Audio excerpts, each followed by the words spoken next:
among the many versions of the death of King Edward II of England, there is one that is by far the most brutal. According to it, the king was murdered by having a red-hot iron rod, or a poker, forced into his anus as punishment for his homosexual nature. And the person said to have had the most direct connection to his death was his own wife, Isabella of France, who could no longer endure the humiliation caused by the king's male favourites, and who, after his death, seized his throne. In today's video, I will tell you the stories of several royal wives who were bound by marriage to men who preferred other men to them, and how their forced family lives actually unfolded. Hit the like button and let's begin. If you had been born gay or lesbian in the Middle Ages, an extremely difficult life would have been waiting for you, with no real right to love or to have your sexual orientation accepted. At that time, the Christian Church, and honestly, almost until the end of the 20th century, considered homosexuality a grave sin, and even placed it in the same category as bestiality. Homosexual people were often persecuted, and sometimes even executed, which meant that gay men and lesbians were forced to hide their relationships behind the word friendship, while still entering marriages with partners chosen for them by their families, and having sexual relations with the opposite sex, even if all of this went against their own understanding of love. And it was not any easier for members of royal families, because if you were born a prince or an heir to the throne, you were expected to choose a wife and produce descendants, whether you liked it or not. And, of course, not every queen would be pleased to discover that her husband was sharing his marriage bed not with her, but with one of his favourites. And this is exactly how the story of King Edward II and Isabella of France began, the woman who would go down in history under the nickname the She-Wolf. But she was not always the kind of woman later chroniclers would describe her as. It was this forced marriage, imposed on both of them, that made her that way. Isabella of France was the daughter of the brilliant French king Philippe of Orleans, and was considered the most beautiful and valuable bride in all of Europe. At just 12 years old, she was married to the 23-year-old Edward II of England as part of a political alliance between their two countries. On paper, everything looked perfect. In reality, however, it turned into a catastrophe from the very beginning. The problem was that her husband's thoughts had already been occupied for many years by his favourite, the Knight Piers Gaveston. Edward's father had tried to separate them and had even sent Piers far away from court into exile. But as soon as Edward became king, he brought him back. And even on his wedding day, the king preferred to sit at the festive banquet not with his young wife, but with Piers, which shocked and angered Isabella's family. Isabella immediately found herself in an extremely humiliating position. Gaveston controlled the jewels meant for the queen, mocked her, and called her the French woman. Edward generously showered Gaveston with lands and titles, while Isabella's own income was far more modest than that of the royal favourite. Gaveston even managed to turn the coronation into a show and a farce by appearing in a purple outfit, a royal colour meant exclusively for monarchs, while his coat of arms was placed next to the king's.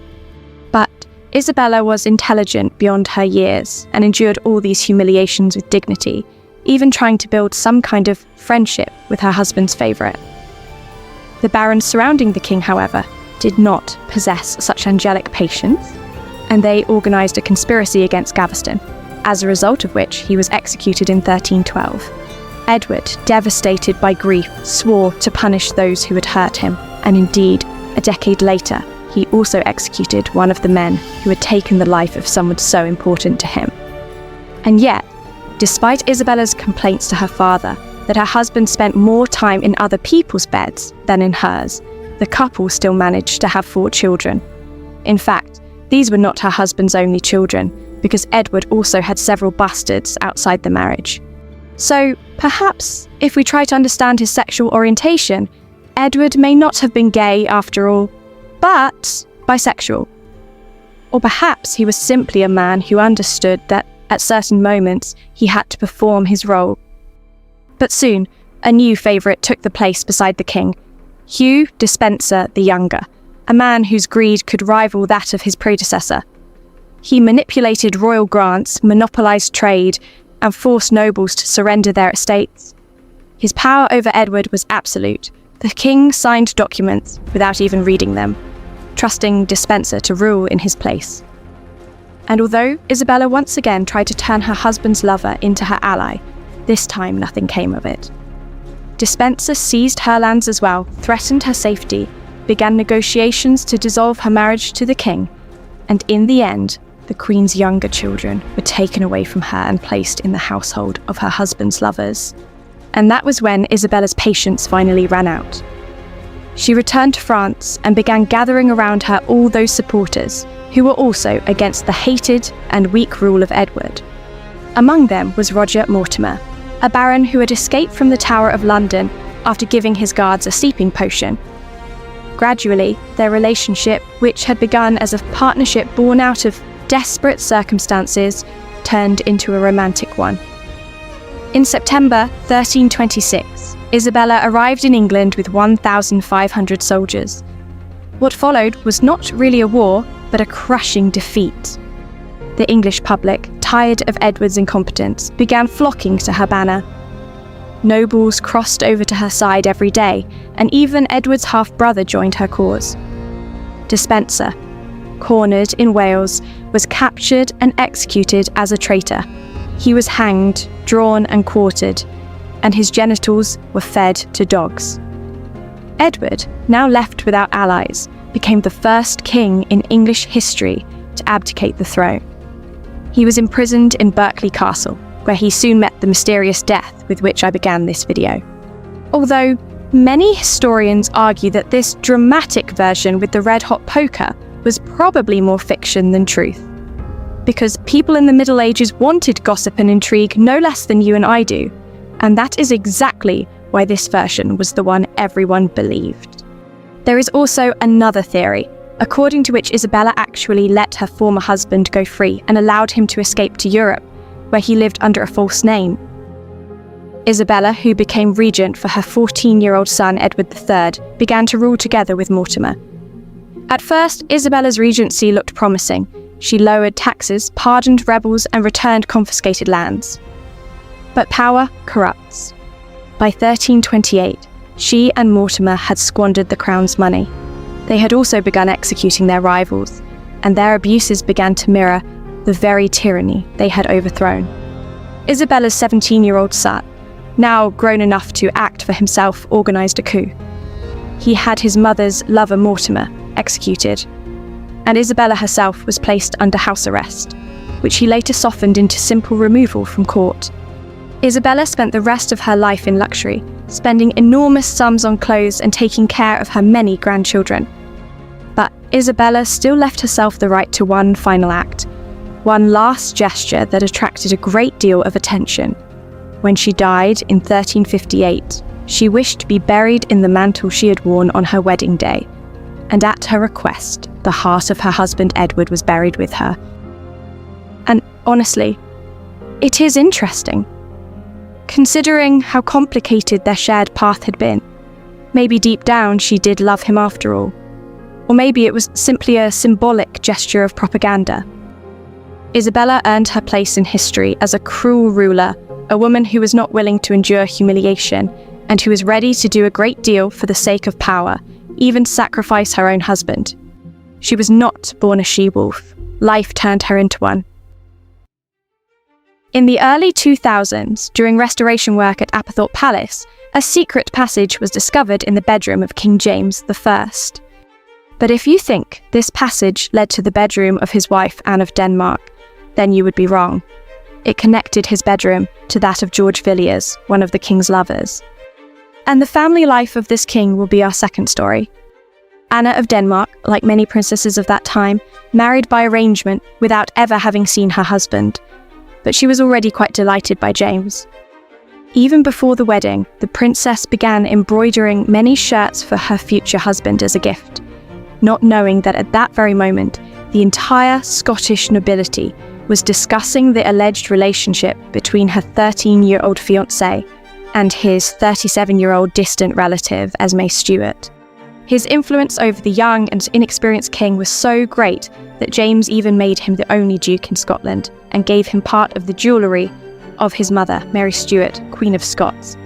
Of course, such an age difference and the fact that Esme went about to draw the king to carnal lust did not please the Scottish aristocracy. And as we remember from the story of Mary Stuart, the Scottish nobility had an opinion about absolutely everything, and it was better not to go to war with them. So they lured the young king into one of the castles under the pretext of a visit, where they kept him imprisoned for almost 9 months, while Esme was sent abroad.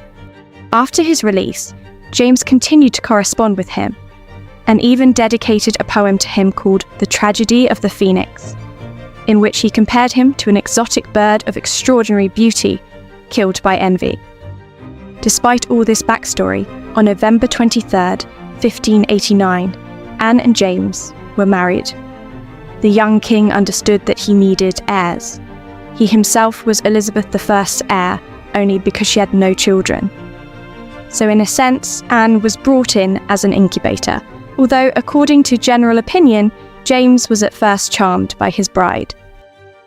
In the early years of their marriage, James seems to have always treated Anne with patience and tenderness.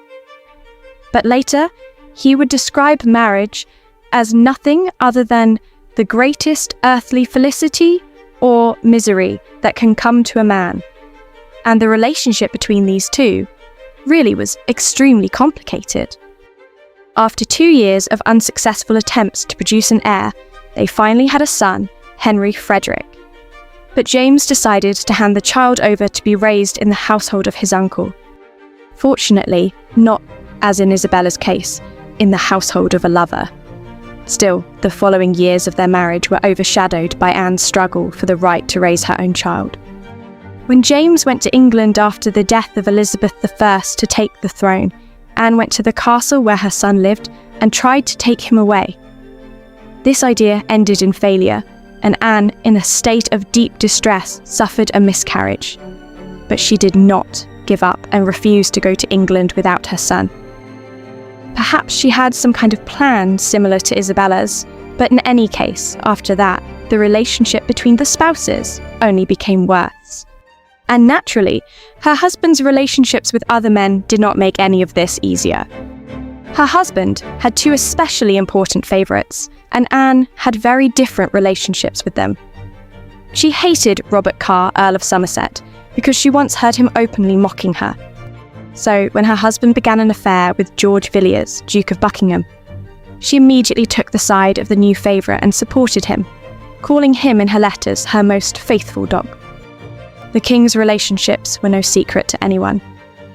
Contemporary poet Théophile de Viau put it more bluntly. It is well known that the King of England fucked the Duke of Buckingham.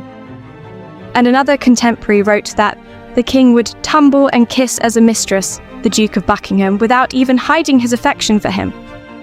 But by that point, Anne had already fulfilled her duty and given birth to 7 children, so she decided it was time to live for herself. She and her husband grew apart and spent almost all their time in different residences. In the final years of her life, Anne found herself completely alone. Her precious son, the one she had fought so hard for, died. And because of this, the Queen fell into depression and began to suffer from serious illness. Her husband had finally withdrawn into his own separate life with his favourites, and in Anne's last months, he visited her only 3 times, and did not even attend her funeral. To me, the story of Anne and James is, unfortunately, a story of shattered hopes. It is the story of a young girl who came face to face with the harsh reality that no beautiful love story was waiting for her, only the dry fulfillment of marital duty for the sake of producing heirs and endless loneliness. The story of our next hero and his wives will surprise you even more, because in his love life, not only his lovers were involved, but his own brother as well. We are talking about Philippe, Duke of Orléans, the brother of the famous Sun King, Louis XIV. Philippe was raised in an extremely strange way from childhood. Their mother, Anne of Austria, was terribly afraid that the younger brother would one day compete with the elder, grow up, and take his throne from him. So, she decided to raise Philippe as a girl. For a long time, she dressed him in girls' clothing, and even addressed him as my little girl. I have a separate video about strange mothers in history on my channel, where I talk about this very story. Philippe kept the habit of wearing women's clothing, even as an adult, and he often shocked the French court with his extravagant appearances, earning himself the nickname, the silliest woman in France.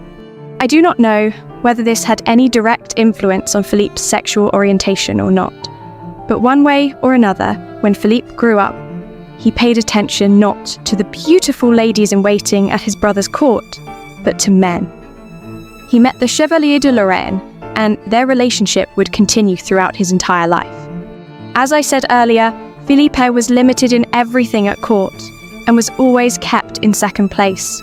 He was restricted even in wealth and titles, just so he would never become a rival to his brother. So, in order to receive his inheritance and a certain degree of autonomy, he needed to marry as soon as possible.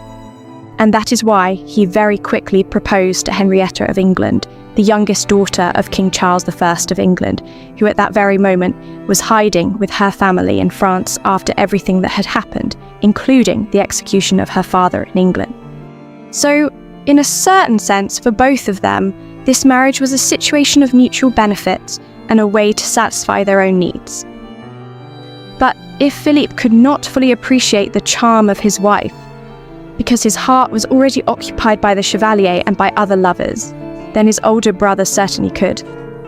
A passionate romance began between the king, who was himself already married, and whose wife's humiliating life I told you about a few videos ago, and Henrietta. They did not even try to hide it, which turned Philippe into a laughingstock at court. He complained to his own mother, and Anne of Austria even tried to hold moralizing conversations with both her son and her daughter-in-law. But the affair continued. The little girl who was soon born to Henrietta, although recognised by Philippe, was also believed by many to be the king's daughter. But just as it was humiliating for Philippe to see the relationship between his brother and his wife, Henrietta also found her husband's relationship with the Chevalier deeply humiliating. The Chevalier had a very strong influence over Philippe, and did everything he could to turn him against Henrietta. He even boasted at court that he could arrange their divorce if he wished. All of this led to a long and bitter conflict, which ended with Henrietta persuading the king to send the Chevalier de Lorraine away from court, first to the area near Lyon, and eventually into exile in Rome. In revenge for this treatment of the Chevalier, Philippe also withdrew from court and took his wife with him, which upset the king as well. In the end, the Chevalier returned to court, and so did Philippe and his wife. But this four-sided arrangement was not destined to last long. In June 1670, Henrietta suddenly fell ill after feeling a pain in her side, and she said that she must have been poisoned. When her husband came to her on her deathbed, she told him, "Alas, monsieur, it is a long time since you loved me, but this is unjust." She was convinced that her approaching death was the work of the Chevalier. After Henrietta's death, an enormous scandal broke out. By that time, Henrietta's brother had become the King of England, and he demanded answers from the French about what had happened to his sister. The autopsy showed that Henrietta had been suffering from tuberculosis, and that her death was probably natural. After his wife's death, Philippe's first concern was securing the inheritance, rather than rushing to mourn the woman whom fate had forced into his life. Now Philippe was a widower, and Louis XIV began searching for a new wife for his brother in order to continue the Orléans dynasty. His choice fell on Princess Elizabeth Charlotte of the Palatinate, better known as Liselotte. Liselotte was not as pretty as her predecessor, which probably protected her from the king's romantic advances, but she was a sharp-spirited and straightforward girl, and she quickly won general love and approval from everyone except, of course, her own husband. When Philippe first saw his bride, he only said, "How will I ever be able to sleep with her?" We know the smallest details of Liselotte's family life because, more than anything else in the world, she loved writing letters. Over the course of her life, she wrote around 60,000 of them, and in these letters, she was so direct and so honest that it feels as if she was not writing in the 17th century, but texting a girlfriend on WhatsApp in the 21st. From her letters, we know that Philippe performed his marital duties rather unwillingly. He wanted Liselot, if possible, not to embrace him, and sometimes even hung religious images on his sexual organ, so that conception would definitely take place. He would also scold her if she accidentally touched him in her sleep. But once 3 children were born, both of them breathed a sigh of relief and stopped having any sexual relations at all. As for her husband's homosexuality, or the Italian vice, as it was called at the time, she came to terms with it. She considered homosexuality a common thing at court and assumed that if the king truly punished everyone guilty of it, he would destroy all the great houses of France. However, she did not have the kind of warm and friendly relationship with her husband's lovers that the series Versailles tries to show, because the Chevalier continued to intrigue against Liselot, including demanding from Philippe an allowance far greater than the one given to his wife. When her husband died, he did not even mention his wife in his will, and left her only debts. All that Liselotte was left with from this marriage, apart from her children, was a great number of letters between her husband and his lovers, which she personally burned so as not to disgrace his name.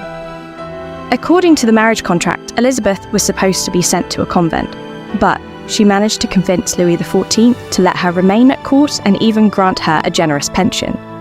She outlived her husband by more than 20 years, remaining the same woman with an unbreakable spirit, even on her deathbed when she said of death, "Only the last absurdity we are capable of committing, so we put it off as long as possible." Today, I told you the stories of 4 marriages, and perhaps each of them in its own way can be called unhappy. It seems to me that in these stories, there are no real heroes and no real villains. There are only people who are unlucky enough to live in the wrong time, when you could not be who you truly were and could not choose the person your heart wanted. But perhaps their stories are also one more reminder of the freedoms and privileges we have today, and of what a happiness it is to choose for yourself whom to love and to be loved in return.